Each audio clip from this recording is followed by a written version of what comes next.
Welcome to my 201st episode, opening the 5th year of Tales from Korea.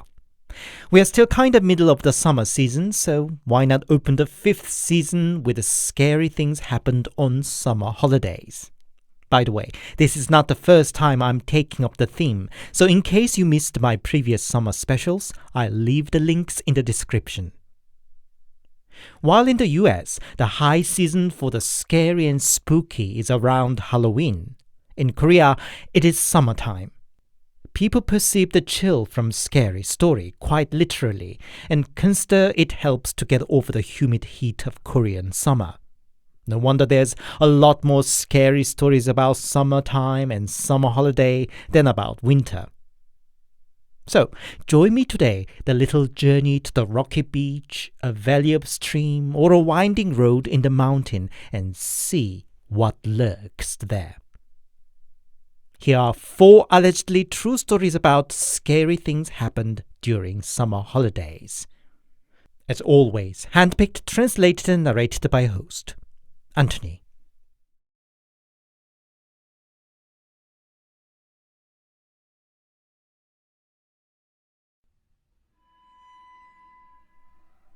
It's a story my friend claims that he and his family experienced.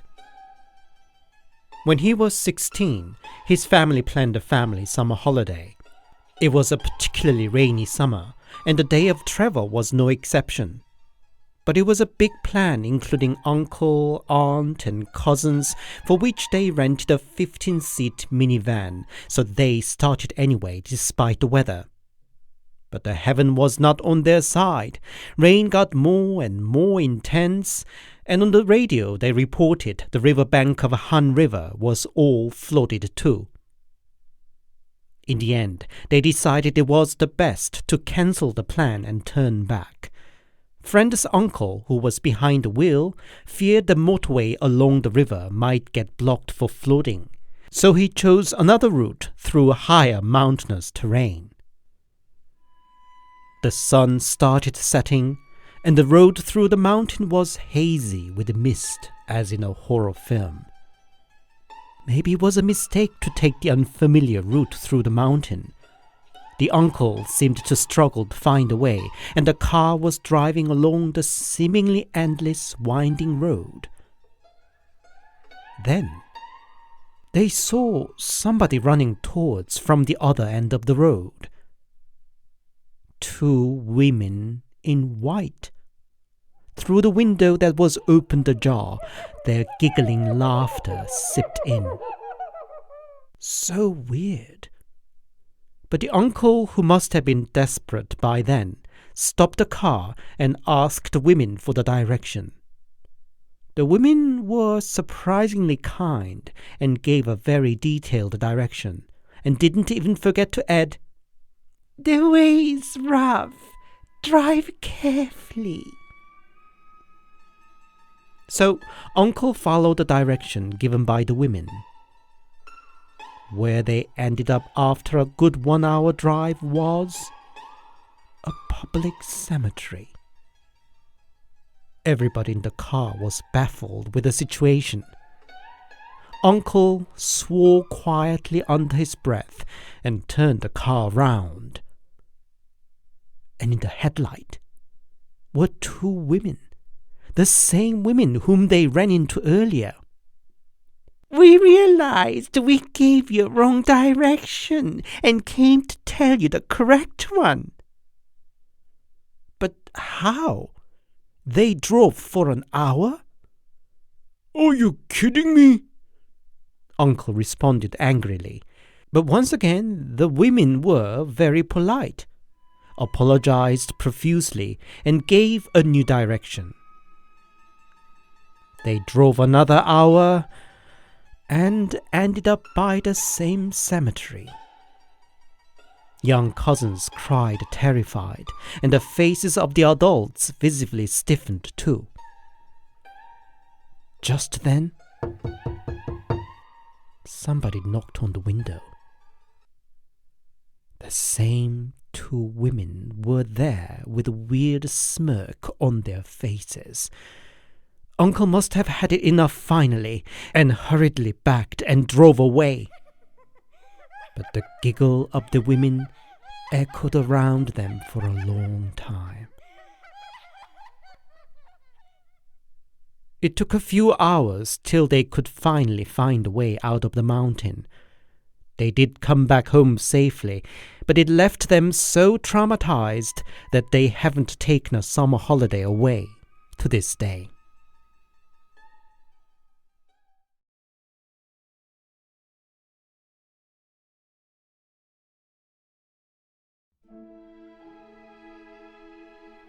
To begin with, I see ghosts.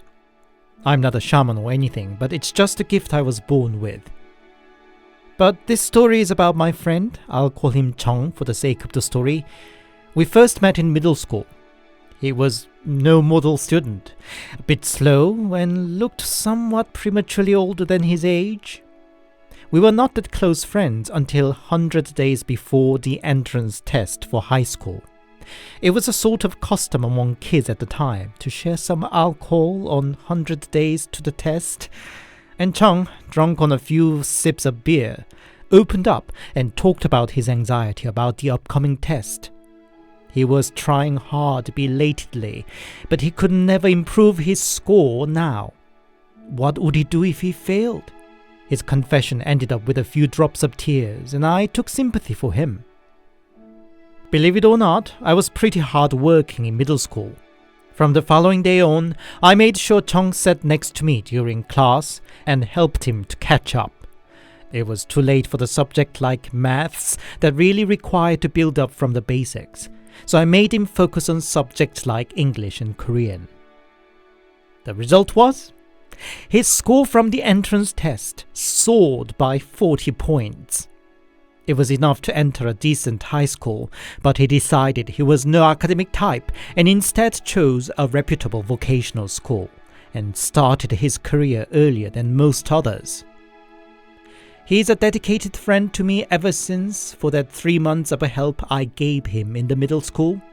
I had a bit of a late teenager's angst into my early 20s, and Chung helped me a lot through that turbulent period. Anyway, time passed on, and we were already in the last years of our 20s by the time of the story. By then, Chung was well settled in his life and was ever a good, earnest character, but sadly, he was never successful with the girls. In the last summer of our 20s, he was on a holiday with 3 friends, and I myself was on a wandering trip by myself. But then, on noticing we both were near Busan, he invited me to join his gang for a couple of nights. He picked me up from Haeundae and drove up north 30 minutes and reached a quieter rocky beach where his friends already settled and were having a drink. The topic moved to about girls, and Chung, who normally would have kept quiet about the subject, excitedly joined in, saying he just met a girl this holiday on this very beach, and not just met, but they did already hanky-panky too. I and other friends knew very well Chung's non-existent history with the girls, and we couldn't really believe him. We demanded that he should show us a solid proof. Chung didn't back down. He was actually going to meet her that night too, and he would introduce her to the gang. Indeed, into the late night, Chung left us to meet the woman, and we 4 drank on, speculating about this mystery woman who seduced a goofball of a friend. But Chung didn't show up until 5 in the morning. We welcomed him with a headlock and punches. We urged him to tell us what he did, where the mystery woman was, and so on. Chung looked exhausted, with dark circles under his eyes and dribble from his mouth, if still with a silly ear-to-ear smile. He left protesting us behind and went to bed, saying that he was too tired to explain. We just chuckled, speculating he must have done it at least a few times straight. Following day, we all got up well past midday.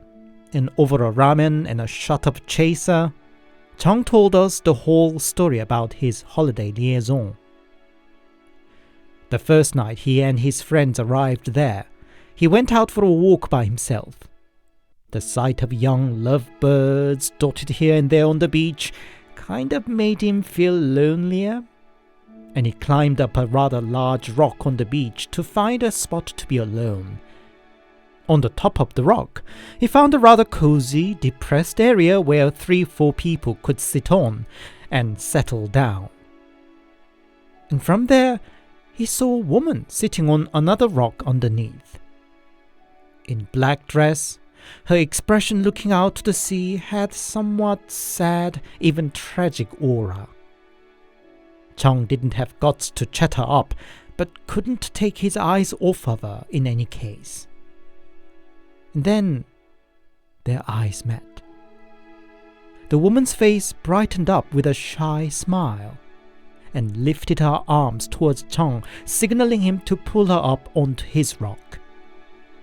Excited and already lost his mind to the woman's mysterious charm, my friend babbled on about this and that while the woman quietly listened to his story.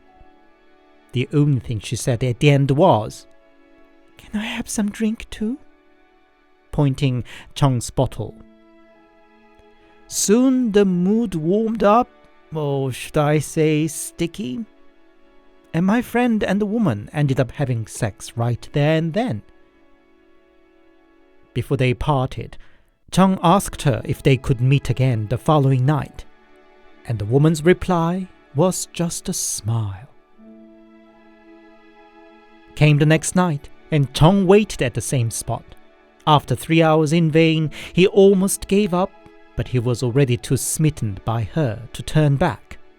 It was almost midnight when the woman appeared at last. She lifted her arms for him to pull her up with a brighter smile. They shared a bottle of wine. Chong explained that he was there with 4 friends and asked the woman if she minded should he introduce her to them. Woman didn't say anything, but her face got dark, so Chong quickly changed the subject because he was so happy with her as was anyway. And that was why he came back alone late, he explained to us. By the early evening, Chong was already busy getting ready for another liaison. Guess it was only he that didn't know that all slick back hair he carefully arranged with a whole can of hair gel was not particularly beach appropriate nor in trend. Since it was clear that we wouldn't get formally introduced to his date, other mates and I plotted to find them by ourselves. To catch the lovebirds in action, we scattered and started searching at around 1 in the morning. Actually, I already knew where the giant rock Chong described should be. I wandered up and down the rocky coast to take photos earlier in the day and found a spot that matched Chong's description. I headed straight to the spot, and there they were. I had to stop myself before I quite reached there. Chong was lying on the rock, bare-chested, all smile and giggling constantly. What stopped me was the woman. She jumped off from the rock into the sea and crawled back on the rock, and then jumped off into the sea again, then crawled back. It was only when her eyes met mine she stopped crawling back and just disappeared into the water. What struck me was, despite the creepy-as-heck situation, her gentle smile had something tragic about it.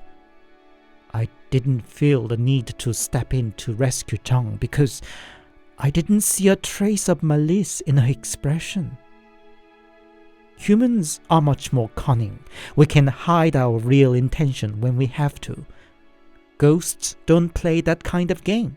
Their anger, sadness, longing are all out there in expression. Probably that's why they look often grotesque, because that's how our true desire and obsession look like. I came back to the lodging, leaving Chong there. All the other mates came back too, one by one, grumbling that they couldn't find Chong and his girl. Chong himself came back an hour later. His face wasn't so happy anymore. I could guess why, but didn't ask. But other mates wouldn't let him go to bed unless he told them what happened. Chong said, "We were having a romantic time as before, but she started sobbing suddenly and told me she couldn't see me anymore. I tried to persuade her that I was serious. I didn't want it to be just a holiday romance. But she didn't listen. Just pushed me away, telling me not to come back, that I shouldn't have met her to begin with." She might have been Chong's first serious crush, and I felt sorry for him that he wouldn't even know why it wasn't meant to be, that the woman he had a crush on was a ghost of a person who killed herself by jumping off to the sea there. To finish the sad story on a positive note, that short but intense memory of romance seemed to have boosted Chong's confidence with the girls. A few years later, he met a beautiful nurse and got married, and now a father of a little son who looks exactly like him, unfortunately.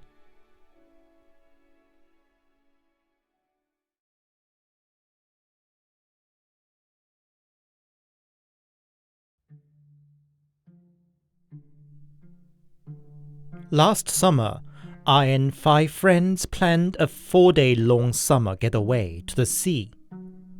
As soon as we arrived at the beach, we dropped everything and jumped into the sea, except for one, Sung-ik, who's the most mature of us. He got on with putting up the tent. We were lost, playing and splashing around, when I saw a guy standing in the water behind me. Without my glasses, I can't see very well, and to my blurry vision, he looked like Sung-ik, who stayed on the beach to put up the tent alone. Only when I approached closer to give him a good splash, I realized it wasn't he, but some random older guy, probably in his 30s. Him standing immobile in the water almost up to his chin gave me a chill. I went up to other bodies and whispered, "Look at that guy over there. Doesn't he look like Sung-ik? Bit weird too, like a water ghost or something." But my friends reacted like they had no idea what I was talking about. "I mean that guy behind me, look," I said, pointing to the direction, and the guy wasn't there anymore. I was a bit baffled and thought of all the ghost stories I read. But well, so long he didn't try to harm me or something. Night came. After spending the best part of the night around bars, we came back to our tent at 1 o'clock and had a late-night pork belly barbecue and some more drinks. Then some middle-aged man joined us uninvited and started an endless rant about his good old days and what happened during his military service. Meanwhile, thick fog started rolling in from the sea, quickly obscuring the visibility. With that, the drunken middle-aged man's topic shifted to scary stories. Not even really scary, more silly stuff like water ghosts could come up on land in such a thick fog. We got tired of this random guy's monologue. Hey, let's throw some swear at that nuisance and run away. He won't be able to find us in this fog," a friend suggested, and we all heartily agreed. We jumped up and shouted at him, "You old geezer, stealing kids' beer! Piss off, loser!"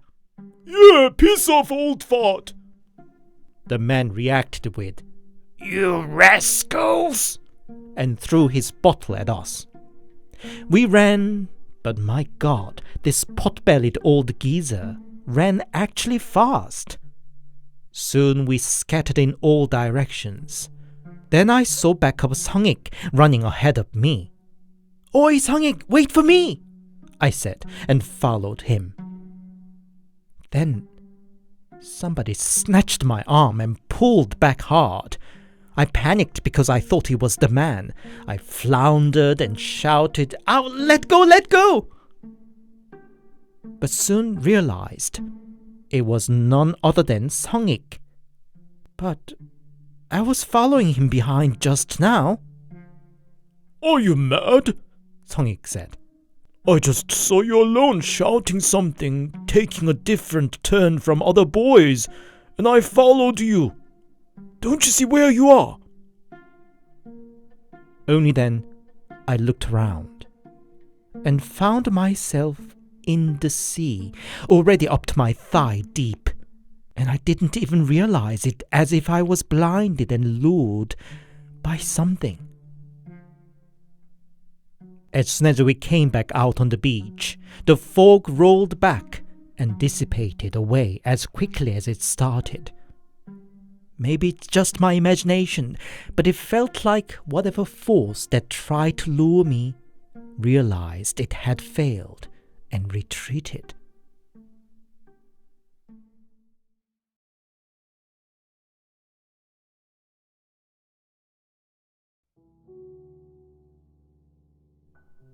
I've always enjoyed reading horror or paranormal stories, but never really believed them until I experienced this last summer.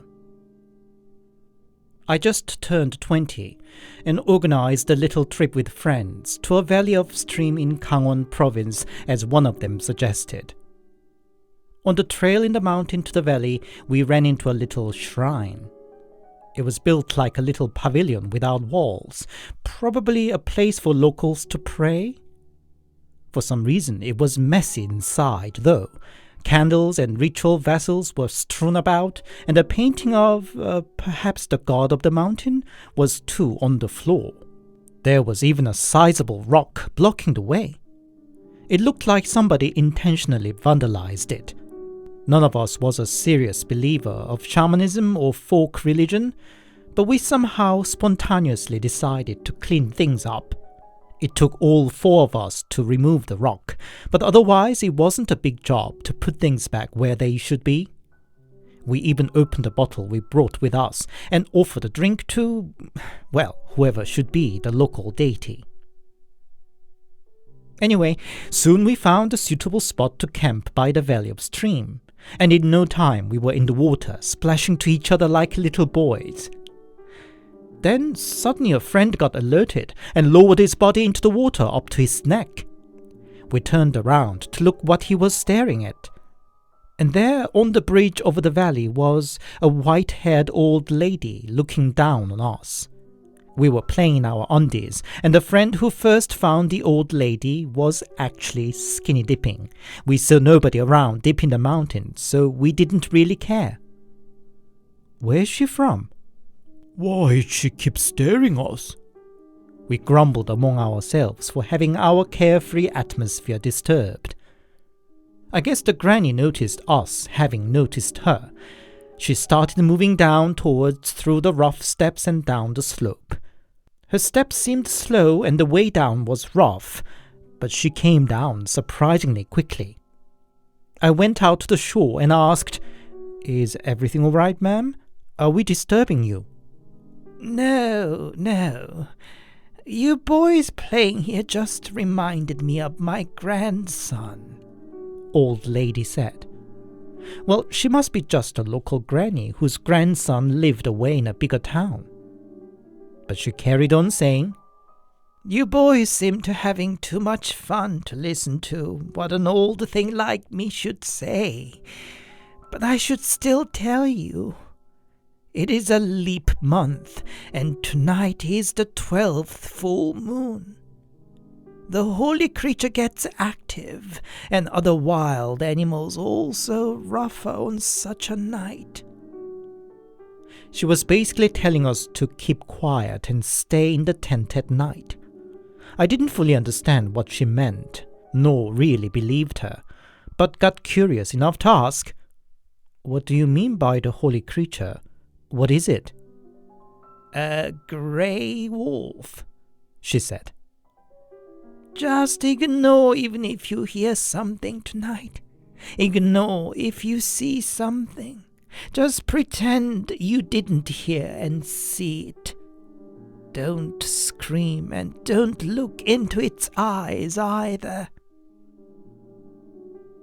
We still didn't really believe her, but there was something about her that we couldn't just brush off as a silly old wives' tale.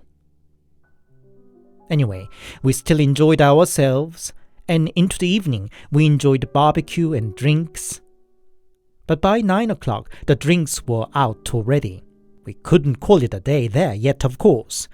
I and one other friend decided to venture down to the nearby village about 20 minutes away. It was really dark in the mountain trail with not a single lamplight, but probably because we were already nicely tipsy by then, we didn't find it spooky or anything. Until, in the middle of the trail, we heard a baby's cry. My friend said that we should go and check it out, but I reminded myself of what the old lady told us earlier. "Isn't it too strange that the baby is in the mountain at this time of the day?" I said. But my friend didn't buy my unsure objection, and alone walked out of the beaten path towards the cry. He soon reappeared, simply saying, Couldn't find anything." I thought there was that, and we carried on with our way, and then I took a glance at my phone and realized we'd been walking for over 50 minutes. Were we lost? But that wasn't possible.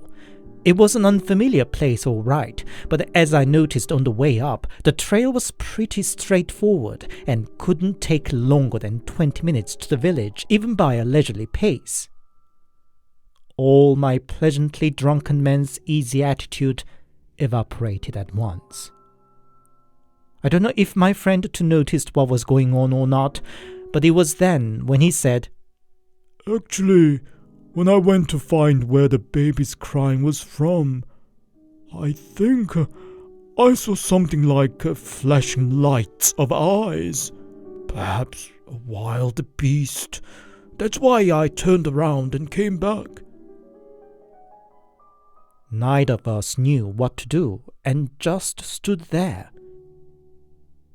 Then I sensed something approaching and hurriedly shined the meager light from my phone towards it. "So I warned you to just stay in the tent." It was the old lady from the earlier in the day. We explained the strange situation we found ourselves in, but she just gave us a knowing look. She led us to the village, and this time we were there in less than 5 minutes. "Thank you, ma'am, thank you. Are you a local resident?" I said. "Never mind. You'll soon find out who I am," she said, and then gave each of us a string of wooden beads with some Chinese letters carved on them. She told us everything should be fine so long we keep the beads on us at all times that night and keep it with us till we leave the area. We thanked her again and bade goodbye. The first thing we wanted to buy at the shop was now a proper torch rather than bottles. The shop owner gave us a strange look the moment we walked in, but we were not in the situation to mind such. "Are you here for a vacation?" It was her who first chatted us up. Yes. We are camping by the stream just under the bridge," my friend said. "What? Are you sure? You don't even know what kind of day tonight is, do you?" "Actually, we do. We met an old lady earlier, and she told us it was the night of a holy creature gets active." The shop owner looked surprised and proceeded to explain about the holy creature. That in the old days there was such a holy creature at each mountain as a sort of the lord of the mountain. For that local mountain, it happened to be a wolf. People used to offer a ritual in the mountain on such a day as that night, and would stay in for the rest of the day. I asked about the shrine we came by earlier in the day, and the shop owner told us the shrine was dedicated to the guardian deity of the village, even though people didn't make an offer or pray there anymore. Before we set off back to the mountain, the shop owner showered sea salt flakes all of us, saying, Just in case. We called up the friends we left by the camp as we set off, anxious to find out if nothing odd was happening to them too. Where have you been? Come back quickly, was the first thing they shouted as soon as they picked it up. We hurried our way, and this time it didn't even take 15 minutes to get back to our tent. The two bodies who stayed there were eager to recount what happened during our absence. They waited for us for a long time, long enough for them to start worrying if everything was fine. And it was then they heard me calling for them. One of them found it odd, but the other insisted to go and find out. But before they could move further, the old lady we met earlier in the day appeared from nowhere. Only fools would think that's your friend calling. She yelled at them and pointed a spot deep in the forest. And there was a strange beast as big as a bull glaring at them and speaking in my voice. The old lady glared back at it till it finally disappeared. And when my mates looked around, the old lady was nowhere to be seen. For the rest of the night, we kept ourselves low and quiet in the tent. When the dawn finally broke, we packed up and hurried our way down, but didn't forget to offer some food and drinks at the shrine for the guardian deity to thank. On the way back, I suddenly got curious and asked the body what made him think it odd when he heard my voice the previous night. Well, it indeed was your voice, but the manner of the speech was that of young Charles who went to village with you, he said.